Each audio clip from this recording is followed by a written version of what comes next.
Эки жакты карап туруп анан кийин салат деп ойлочу элек. Анан кийин лап этип эле тиги жительде мына дольщиктерди алып келип сүйлөтүптүр. Бул паленча түкүнчө депчи. Кечээ кечке жуук резиденцияга 20га чукул жашоочу чогулду. Алар аталган жайга көп кабаттуу үй курууга каршы. Себеби курулуп жаткан үй жашоочулардын турактарына терс таасирин тийгизип, кооптуу абалдарды жаратат дешет. Чындап, ошолор дольщиктерби же же жалданып келген аялдар азыр эми бүт бары жокту күтсөк болот да, турабы? Көп кабаттуу үйдүн пайдубалы өткөн жылдын октябрь айында башталган. Курулушту Ош строй компаниясы колго алып, жалпысынан 9 кабат, 126 батирге ылайыкташкан. Бирок иш башталган күндөн тарта жергиликтүүлөр каршы болушуп, андагы иштерге тоскоол болуп келишет. Бул жерди $670 000 сатып алганбыз. Бул жерди биз сатып алганда кредит оформить этип алганбыз. Ошодон бери биз разрешительный документтерди жасап келатабыз. Быйыл биз разрешительный документтерди октябрь айында, биз сентябрдын этегинде бүттүк. Сентябрдын этегинде бүтүп, октябрдан кийин, шайлоодон кийин биз баштадык. Биз анан буну баштагандан кийин бул жактагы жителдер чыгып топодон салып атышат. Бул жерде жалаң байлар. Бул жердин байлардын бул айткан себеби ачык эле айтып атышат. Бул жерде биз байбыз. Бул жерде назары ач адамдар келип жашап калат. Оморов Мирлан аталган курулуш компаниясынын кызматкери. Анын айтымында жергиликтүү жашоочулардын бири экотек инспекциясына курулуш иштерин жүргүзүп жаткан компаниянын үстүнөн арыз жазган. Ушу кече күнү келип, могу жерде обращение кылабыз деп, кичине ызычуулук кылып, мен түшүндүргөм. Бул жака киргенге болбойт, бул частный территория дегенине карабастан, 1-2 аял могу жерди дарбазаны кичине бузуп киргенге аракет кылды. Анан мен дагы могу милицияларга чалып, ал жактары эме кылып, фиксация кылдырып койгом. Участковый келген. Видео бүт бар, но балдар дагы күбө болгон. Турганбай Омурзаков, резиденциядагы номер 5-үйдүн жашоочусу. Анын айтымында курулуш иштери жүрүп жаткан учурда үй ичиндеги асма чырактар кыймылдап, үйдүн дубалдарынан бир нече жеринен жаракалар кеткен. Жана трамбовка кылганда иллюстралар мындай болуп турду го, көрдүңөрбү?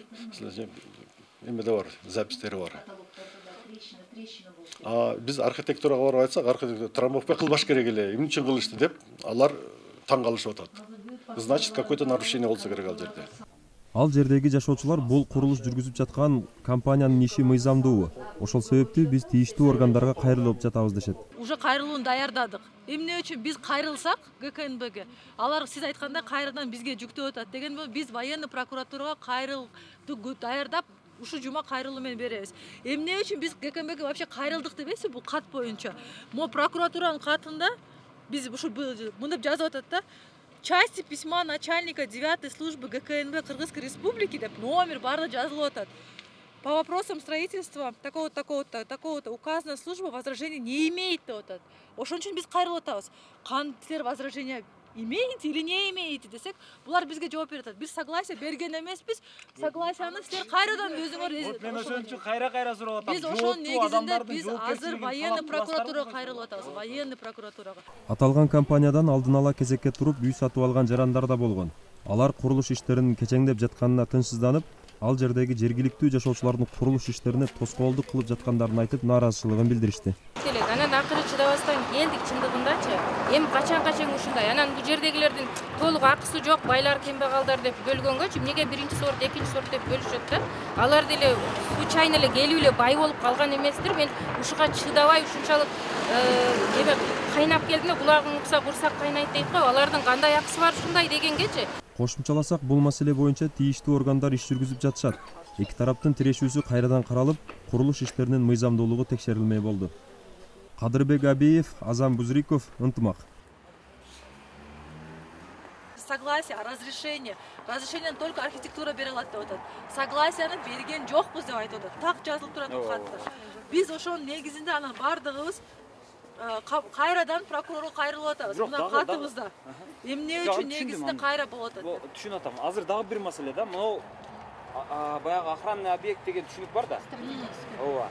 Стратегиялык, охранный деп, өзгөчө охранный деп, мисалы баягы водозабордор, ак үйлөр, анан жанагы таможенный эмелер, ГКМБ, анан түрмөлөр, ошого окшогондор өзгөчө жанагы мына кара мен сизге айтып Эми берейин. ошонун параметри кандай болот экен? Ошолордун жанагы биринчиден эмеси бар бекен, мен билбей атам.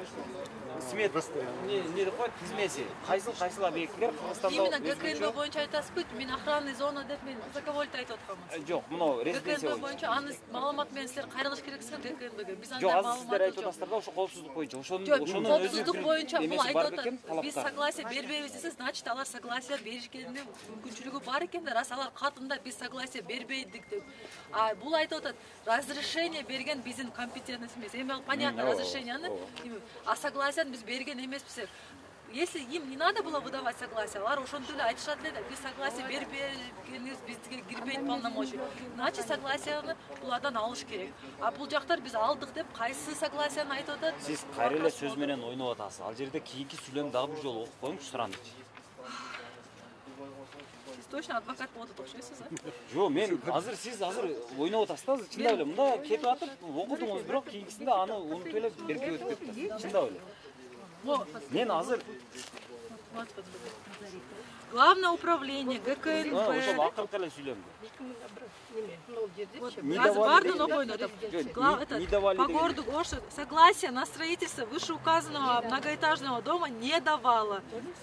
Главное управление некомпетентно решать вопросы о выдаче согласия на строительство объекта, то есть на строительство объектов недвижимого имущества. В части того, является ли строительство многоэтажного дома в непосредственной близости государственной резиденции нарушением законодательства, просим обратиться в уполномоченные государственные органы, осуществляющие надзор за строительным объектом недвижимого имущества. Мен ушул жерде вообще эме кылам да, вообще коопсуздук жөнүндө боюнча эл иштейби же ГКНБ иштейби? Ал эмне силерге жүктөп атат? Эмнеге непосредственный органга дейт? Ал өзү барбайбы? Биз эмне үчүн кайрыл азыр Ошон үчүн кайрылабыз. Биз эмне Биз ошон үчүн кайрылабыз. Охраняемый объект, ошого чоң кайрылдык да. Вот ошону Охраняемый объект. Вот ошону айтып охранный объектке, коопсуздукка сиздер жооптусузбу же ГКНБ жооптусузбу? Эми булар разрешение алып келип атса, анан айтабыз да биз. Ну майли.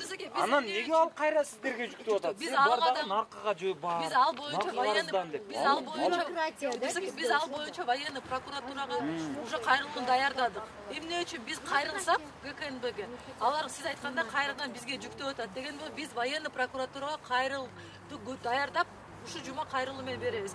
Эмне үчүн биз ГКНБге вообще кайрылдык дебейсиз бул кат боюнча. Могу прокуратуранын катында биз ушу мындай жазып атат да. Части письма начальника 9-й службы ГКНБ Кыргызской Республики деп номер бары жазылып атат. По вопросам строительства такого-то указанная служба возражений не имеет деп атат. Ошон үчүн биз кайрылып атабыз.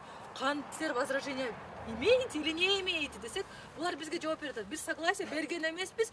Согласияны силер кайрадан өзүңөр. Вот мен ошон үчүн кайра сурап атам. Биз ошонун негизинде биз азыр военный прокуратурага кайрылып атабыз. Военный прокуратурага. А экотехинспекция боюнча биз кайрылдык, но прокуратура бизге жооп берип атат. 21 декабрда 2020 на имя начальника Ошского районного управления туда-сюда вынесено предписание об устранении нарушений нормативного правового акта. То есть устранение нарушений нормативного правового акта деген булар ошону бизге изилдеп кайрадан эметип биз азыр ошо талап кылып атабыз. Ошо изилдеп Мен ошон бергиле. үчүн айтып атам. Бул жерде бизде органдар бар да расмий. Азыр биз ошолорго мындай сөөнүп турабыз да, анан алардын жоопкерчилигин сурагым келип атат да бул. Биз дагы ыдырсак биз дагы эле ошентип кайрылып атабыз. Биз ушунча каттарды карасаңыз 2 жылдан бери каттарды топтоп биз кайрылып атабыз. Кайрылбаган жерибиз калган жок. Бул стройка мыйзамсыз болот атабы, болбойт атабы деп дагы айта элекпиз. Бир жерде дагы бир СМИ же башка жерде бул стройка мыйзамсыз курулбасын деп дагы айтпай атабыз. Биз просто бир нерсе Мыйзамдуубу дейбиз. Мыйзамдуу. Ошол вопрос аныктап бергиле. Анан эме маселе боюнча, коопсуздук боюнча дагы бир жер айтып кетейин. Монтип бүгүн силер келгенде просто эмне үчүн айтып атам? Силер келгенде бул бар нерсени алып койгон экен да, бул фирма чегиртип. Мону караң. Күндүгө монда крандын ножкалары чыгып турат тротуарга. Кран үстүндө тротуарды иштеп атат. Саат 4-тө башташат ишти. 4-тө. Монтип урала эмелер кирет. Мону караң, монтип жарым жолду, тротуар бардыгы тосулду, жарым жол тосулду. Могу жерге биз садикке барабыз го балдарды. Күтүп турабыз булар киргенче. Монтип анан полный эме шагыл асфальтка. Биз анан талап кылдык тазалагыла деп. Биз анан чакырып органдарга өзү ошто тротуарлардын коргоочусу, өзү номер 1 мен элем. Мага жардам берсеңиз жакшы болот эле тротуарлар боюнча. Биз обращение кылып, Ошо башка да жерлерди да ушинтип берсеңиздер жакшы болот. Биз эми кайрылдык, чакырып протоколдорду эмне кылып, келип протокол жазып кетти. Бирок 1 сааттан эле кайрадан келсең, кайрадан эле ошо иштеп. Линияны жылдырып коюштуңар. Красный линияны чыгып кеткен. Красный линияны Высоковольтный жылдырыш. Высоковольтный стройка үчүн жылдырышка. Эки тарапка жылдырып койду. Жылдырышка эмне дейсиздер эми? Монтуп тротуардын тротуар бизде жок. Еще тротуардын ордуна монтуп. Сиз эми көрсөңүз керек көп стройкаларды.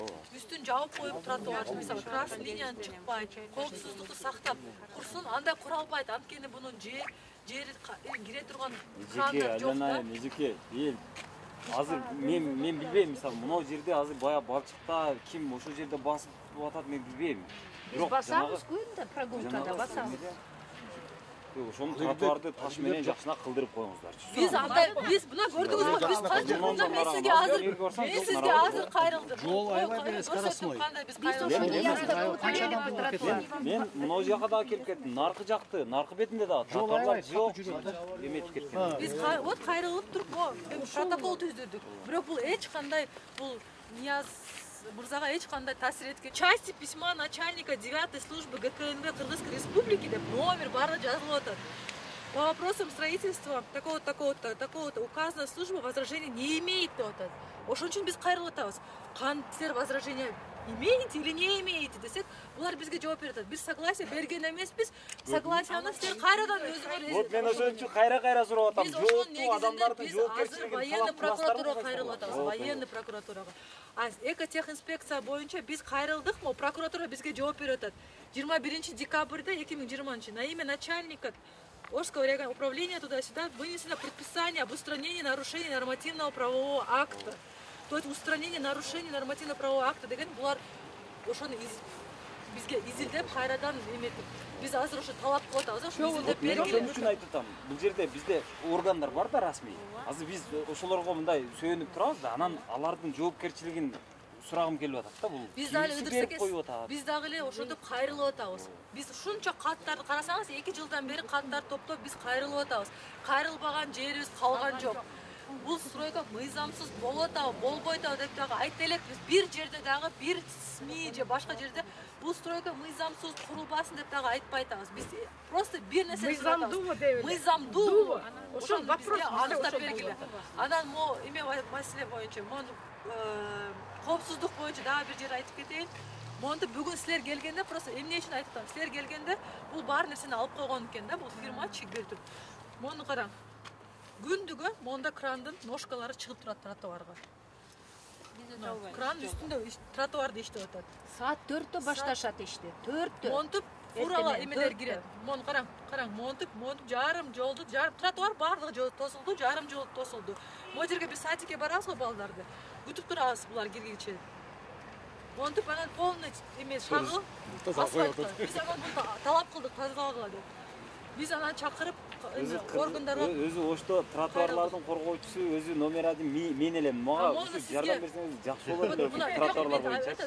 Биз обращение кылып ошо башка да жерлерди да ушинтип берсеңиздер жакшы болот. Биз эми кайрылдык, чакырып протоколдорду эмне кылып, келип протокол жазып кетти. Бирок 1 сааттан эле кайрадан келсең, кайрадан эле ошо иштеп. Линияны жылдырып коюштуңар. Красный линияны чыгып кеткен. Красный линияны Высоковольтный жылдырыш. Высоковольтный стройка үчүн жылдырышка. Эки тарапка жылдырып койду. Жылдырышка эмне дейсиздер эми? Монтуп тротуардын тротуар бизде жок. Еще тротуардын ордуна монтуп. Сиз эми көрсөңүз керек көп стройкаларды. Үстүн жабып коюп тротуарды, мисалы красный линияны чыкпай, коопсуздукту сактап курсун, андай куралбайт. Анткени бунун жери кире турган крандар жок да. Эжеке, азыр мен билбейм, мисалы мынау жерде азыр бая балчыкта ким ошол жерде басып атат мен билбейм. Биз басабыз күндө прогулкада басабыз. Ошону тротуарды таш менен жакшынак кылдырып коюңуздарчы. Биз мына көрдүңүзбү, биз канча мында мен сизге азыр кайрылдым. Жол аябай бере скоростной. Мен мынау жака да келип кеттим. Наркы бетинде да тротуарлар жок. Эметип кеткен. Биз вот кайрылып туруп протокол түздүрдүк. Бирок бул эч кандай бул Нияз мырзага эч кандай таасир эткен. Зым кыска болгон үчүн дагы эме болот. 16 сантиметр Мына кирип кетти караңыздар. даш боюшу. Ошондой. Карагыла. Караңыздар. Сквозной болуп турат. Полда түштү, мына карасаңыздар полду. Пол 0 жак, анан пианинаны жылдырсак да бар да. 0 жерде карасаңыздар, мына ол жерде да түшүп кетти полду. Бул жылы азыр кагаздарын айырып ачып көрүштү да, трешинаны көрүп атасыздарбы? Трешиналарды карасаңыздар. Полду. Эмени мэриядан келет деди, независимый эксперттер, бирок келишпеди. Анан кийин независимый экспертке кайрылдык. Алар келип, муну көрүп, бул жер чатак эко. Чатак болуп калды деп. Муну сквозной. Нар жака Анан чыгып кийин кетти. мындай өздөрү эме кылышты. Караңыздар. Бул жерден мулар сайып көрүп атат да. Эксперттер. Мына караңы, кирип кетип атат мына жака. Сквозной. Зым кыска болгон үчүн дагы эме болот. 16 сантиметр кирип кетти даш боюшу. Ошондой. Карагыла. Караңыздар. Сквозной болуп турат. Полда түштү, мына карасаңыздар полду. Пол 0 жак, анан пианинаны жылдырсак да бар да. 0 жерде карасаңыздар, мына ол жерде да түшүп кетти полду. Бул жылы Анда уже көбөйө баштады. Азыр жана силерге телефондон көрсөттү. Жана трамбовка кылганда иллюстралар мындай болуп турду го. Көрдүңөрбү? Силер эмеде бар, запистери бар. Биз архитектурага барып айтсак, архитектура трамбовка кылбаш керек эле, эмне үчүн кылышты деп, алар таң калышып атат. Значит, какое-то нарушение болсо керек ал жерде. Ошо. Омурзаков Тууганбай ушул үйдүн ээси. Жетекчиси болом. Ошстрой компания Жунаев Ниязбек Токтогулович. Бул жерди биз 2017 жылы сатып алганбыз. Биз бул жерди $670 миң сатып алганбыз. Бул жерди биз сатып алганда кредит оформить этип алганбыз. Ошодон бери биз разрешительный документтерди жасап келатабыз. Быйыл биз разрешительный документтерди октябрь айында, биз сентябрдын этегинде бүттүк. Сентябрдын этегинде бүтүп, октябрдан кийин, шайлоодон кийин биз баштадык. Бул жерде бардыгы мыйзам ченемдүү.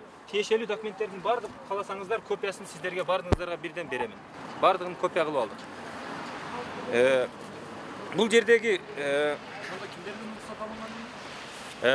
градосоветтен өтүп, архитектурадан уруксат берилген, Бишкектен, ГИПИден, детальный планирование городтан дагы, ошо Бишкектен дагы ГИПИден полный разрешительный документтердин бардык тиешелүү органдардын бардык тиешелүү документтерди алып, биз ровно 2,5 жыл дегенде документти бүттүк.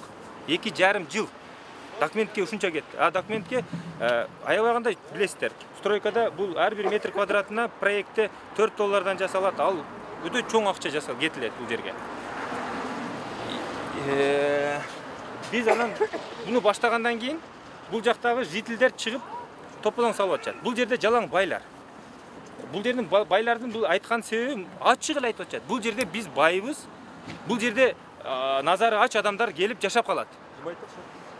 Ушул жителдердин бардыгы ушинтип айтты. Эгерде мен жалган айткан болсом, ушуну мэрдин кабинетине барып тополоң кылып дагы мэрге дагы ушул сөздү айтты. Ал Кудайга ишенген киши, ал менин оюмча тастыктап берет бул сөздү. Азыр кааласаңыздар мен ошолордун үйлөрүн көрсөтүп койсом. Тополоң салып, онда эмесе эгерде мамлекетибиз иштеп атканын билдирсек, онда тиешелүү адамдардан документ албай эле, онда ушул 5-6 эле байдылардан мана алып коелук онда документ, разрешенияны. Ушулар уруксат берсе эле куруш керек болот. Булар 5-6 көзүнө май басып калган адамдар эчтекени көзүнө илбей аз келгенсиз бизди жөнөкөй адамдарды басмырлоого өттү уже. Басмырлап атышат. Ызычуу, күндө ызычуу, тоскоолдук кылат, барып прокурорду жакалайт, экотек инспекцияны жакалайт. Буларга бардык нерсе боло берет. Булар себеби ошондойго көнүп калышкан. Бул жерде биз жөнөкөй адамдар үчүн үй курутабыз, бул жөнөкөй адамдар келсе булардын ошондой байлык жашагандарын көрүп калбасын деп максаты ошол. Болгону ошол. Башка эч кыйтык таппай, эчтеке бардыгын текшерте берип чарчашып, акыры эми ошого өтүштү. Кааласаңыздар көрсөтүп коеюн үйлөрүн. Анан кече күнү келип, мен ушу ишти баштагандан бери күндө мен бутум прокуратурада. Күндө прокуратурада. Биз иш кылбай эле ошо прокуратурага сурак берип жатабыз. кайра чакырат, кайра документтерди алып барабыз, кайра эмнең туура эмес, эмнең бардыгын текшерип бүткөндөн кийин деле кайра булар барып олорду коркутат. Сен булардан акча алып алгансың, сен мени каматам, булар себеби кыйын да. Булар байлар. Буларды эч ким токтото албай атат азыр. Эч ким токтото албай атат. Себеби жалаң кыйындар болуп калган. Аялдар бардыгы бирөөсү дагы эми арасында болушу мүмкүн 2-3 эле. Ушундай өздөрүнүн менети менен жана бизнес кылып баягандар. Калгандардын бардыгы госучрежденияда иштешет, жана мамлекеттик органдарда иштешет. Бардыгы. Мен бардыгын үйлөрүн жана азыр таможниктер бардыгын үйүн көрсөтөм мен азыр. Ошо подетально көрсөтүп берейин деп атайын, мына эжелер келип алып мени тополоң кылышат. Азыр же болбосо куруш керек. Же болбосо ошол булар менен топтоп алып туруп, менен бул жеримди сатып алыш керек дагы, мен баягы кредитимди жабышым керек. Бул эжелердин кайтарып беришим керек. Анан эки эселеп булар күтүп атат. Анан бул жердеги жумушчулардын айлыктарында бербей коюп, ушундай жолго барыш керек. Же менин бардык законду, укугумду коргоп бериш керек. Мыйзам ченемдүү органдар. Мен укугумду коргой эле, кайра бул байлар барып бузуучу кылса эле, ушулардын укугу наоборот бизди кайра текшерип атат. А буларды текшере турган же буларды онтип неме кыла турган адамдар жок. Себеби булар көзүн май басып калган. Ачык айтып атат, бу жерде байлар жашаш керек деп. Байлар жашаш керек деп атат. Ачыгын айтып атат. А биз мына ошондо азыр бардыгы келген жок. Мыналар силер чакыргандарын, булар силер чакырган экен, мен да ачыгын айтайын деп айла жок, чыгып атабыз ушуга. Мына эжелер ушундай ачык ушундай. Биз бардыгын буруп закондуу түрдө алып кетип атабыз. Биздин ишибизди текиндетип аткан только ушулар. Арка тартып. Мен бир огуз гап гапырсам майлымы? Мен да мүмкүн болсо ошо байлардын атын айтып коебуз. Азыр мен детально азыр үйүнө алып барып көрсөтүп берип коем азыр. Бас, азыр доштерден алып албайлы бул жолу. Ана шашпайлы. Саламатсыздарбы. Кече күнү ушул мына кошуналардан чогулуп келген мен ушул жерде компаниянын сотрудниги болом. Снабжение боюнча иш жүргүзөм. Кече күнү мына соседтер, менин атым Мирлан. Оморов Мирлан. Ушул кече күнү келип мына жерде обращение кылабыз деп кичине ызычуулук кылып мен түшүндүргөм. Бул жака киргенге болбойт. Бул частный территория дегенине карабастан бир-эки аял мына жерди дарбазаны кичине бузуп киргенге аракет кылды. Анан мен дагы мына милицияларга чалып, ал жактары эме кылып, фиксация кылдырып койгом. Участковый келген.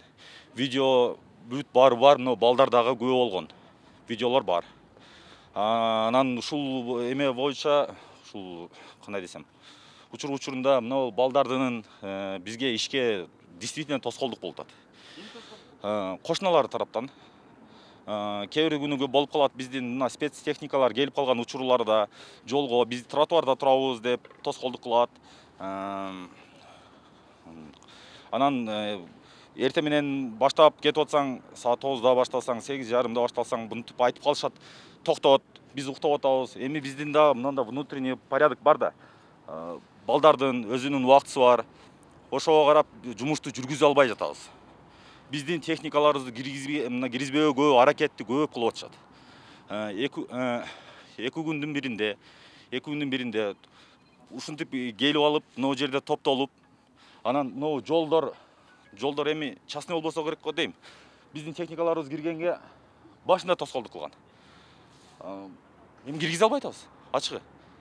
Ушунча балага материалды киргизип бериш мына жактан эми тозок эле болуп атат. Ачык эле мыналарды бир-бирден ташытыш. Булар деле бирөөнүн балдары, бирөөлөрдүн күйөөсү, бирөөнүн ушундай экен да. Булар да тиричилик деп жүрөт. Көптөгөнү мына Россиядан пандемияда келип алган. Ушул жерге келип иштейли, пандемияда кыйналып кеттик деп ушул сүйлөшүп ишти жүргүзүп атсак ушундай нерселер болуп атат. Мыйзамдуу. Толугу менен мыйзамдуу. Мыйзамдын чегинде болуп жатат. Толугу менен. Эми чынында билбейм. Мага деле ачык келип, ноонтуп ачылып айтышпайт. Келип алып токтот дейт. Токтойт, жөн эле токтот. Прокуратурага арыз жазышты. Эми ал жагынго мына юридический жактарын билсе керек. Мен мына жакты гана билем да. Ошон үчүн толук маалыматты ушул гана жердикин сизге бере алам. Тосмону бузуп киришти ошондо? Тосмону жок, кирген жок. Тосмону бузду. Бузду кирүүгө аракет кылганда мен милицияга чалдым. Фиксация кылдырдым. Ошондо токтошту. Мына жерде туруп өздөрү видеого тартып кетишкен. Участковый келген. Видео фиксация бар. Ушулар